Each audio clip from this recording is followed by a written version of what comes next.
Voilà la famille, Nietzsche le Catalan sur votre écran. Aujourd'hui, il n'y a pas de match, donc ce qu'on va faire les gars, c'est le tour de la presse. Parce qu'il y a beaucoup de news, qu'on va décortiquer.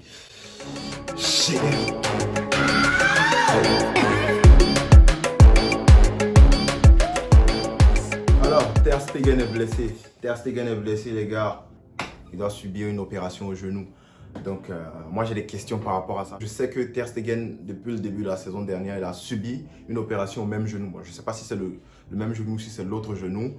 C'est une question à regarder, mais je sais que Ter Stegen avait un problème au genou, il s'est fait opérer. Et là, on se rend compte que juste après le match, il doit aller à Malmö, si je ne me trompe pas, Malmö, c'est comme ça qu'on dit ça, pour subir une intervention.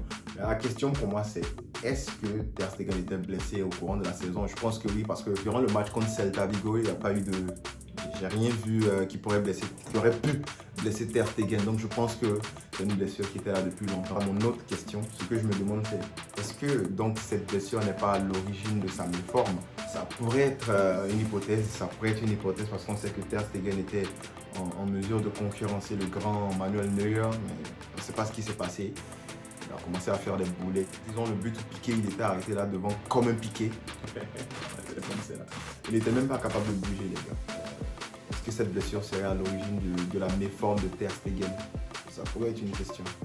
En tout cas, on espère que ça ira bien pour notre gardien Ter Stegen et qu'il reviendra en forme pour la saison prochaine. Alors les gars, autre chose, Pedri enfin au repos.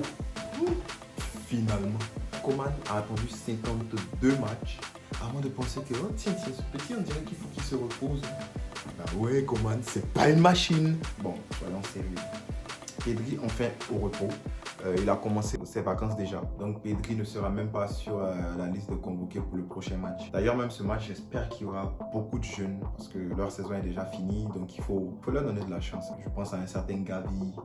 Gavi pourrait très bien jouer cette position-là. Gavi, Ilaix Moriba, Puig. Alors, le vif du sujet, ça va être bon. Alors, selon Mundo Deportivo, encore peu, les intouchables seront touchés. Je suis bon aujourd'hui. Les intouchables seront touchés. Quand je parle des intouchables, je pense à Busquets, Piqué, Roberto et Griezmann. Bon, disons certains intouchables parce que Messi fait partie des intouchables. Il mérite cela, il mérite d'être un intouchable. Qu'est-ce que vous pensez? Piqué, Roberto, Lenglet et Griezmann pourront bouger cette année. Il y aura des possibilités. Laporta pense que s'il y a des offres importantes, acceptables, ces 4 joueurs-là pourraient bouger. Et je serai très content. Je serai très content, surtout pour Griezmann. Je vais en venir. Pourquoi je parle de Griezmann? Je vais en venir parce qu'il y a une news qui est tombée aujourd'hui par rapport au contrat de Griezmann. Bartomeu. Alors, Laporta veut commencer le ménage par les poids lourds du vestiaire. Tiens. Ça, c'est une très bonne idée. C'est ce qui aurait dû être fait depuis. Je pense à un certain Sergi Roberto, un certain Zé Roberto qui ne sert à rien à part jouer contre nous à chaque fois qu'il joue avec nous. Zé Roberto, il sert qu'à ça. Alors, selon Laporta, cette année, il n'y aura pas de pitié, il n'y aura pas de sentiment, il n'y aura pas de « Oh, il a joué avec nous depuis longtemps, oh, il a marqué le dernier but de la remontada. » Non, c'est fini. T'as pas le niveau, t'es out. Normalement, ça devrait être ça, surtout dans une équipe comme le Barça. T'as pas le niveau là, tu es out. Donc, j'espère vraiment que Laporta sera en mesure de faire ce qu'il dit. Et avant de faire cette vidéo, j'ai vu que Laporta a bel et bien dit que les décisions commenceront à être prises la semaine prochaine. Je me demande pourquoi pas aujourd'hui, mais peut-être que c'est pour laisser du temps au gars de finir la saison normalement. Ne pas mettre la pression sur qui que ce soit. Alors, ce que Laporta veut faire cette année, c'est de baisser les salaires complètement. Pas de les reporter à l'année prochaine, comme ce que Bartomeu a fait. Donc, ça, soit la deuxième option. Vous savez, c'est quoi? Eh bien ouais, la sortie les gars. Donc je parlais de Griezmann, je me disais que Griezmann en fait, c'est vrai que Griezmann il apporte quelque chose. Cette année Griezmann s'est vraiment réveillé, on doit le dire. Mais pour le salaire, pour le montant, 120 millions, je pense que c'est pas assez. C'est pas assez ce que Griezmann donne. Les gars, est-ce que vous connaissez le contrat de Griezmann? On a acheté Griezmann à environ 120-125 millions d'euros, plus un salaire de 18 millions par an.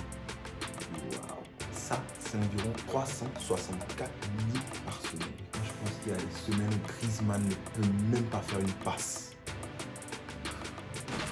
Et autre chose qu'il faut savoir, les gars, c'est que son salaire, il augmente chaque année. Le salaire de Griezmann augmente chaque année. Donc c'est-à-dire que cette année, il est payé 18 millions.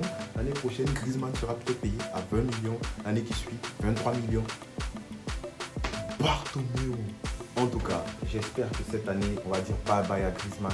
Parce que sérieusement, les gars, j'en veux pas. Déjà, c'est un profil qui ressemble énormément à Lionel Messi. Et Lionel Messi fait déjà le travail. On n'a pas besoin de Griezmann. On a besoin d'un neuf. On a besoin d'un défenseur central. C'est des deux postes dont on a vraiment besoin. Peut-être un ailier gauche aussi pour aider Ansu Fati. Mais c'est vraiment ça. Mais on n'a pas besoin de Griezmann. Le travail de Griezmann, il y a Collado qui peut le faire. Il y a Messi qui peut le faire. Donc pour ce salaire-là, pour ce montant-là, je pense que même pour un 50 millions, on pourrait dire au revoir à Griezmann, les gars. Est-ce que vous êtes d'accord? Mettez-moi ça en commentaire. Ou bien, excusez-moi si je dis mal le nom, Sergi Pignaev, je pense.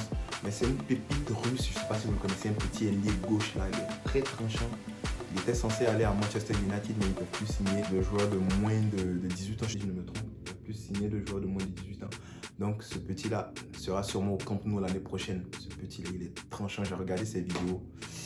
La pépite russe, il pourra sûrement venir au Barça. Donc ce qui va se passer, c'est que le Barça va l'acheter et sûrement le reprêter à Khimki FC. Je sais pas si c'est comme ça se dit, mais Khimki FC. En tout cas, merci d'avoir regardé cette vidéo, les gars. On like, on s'abonne, on partage.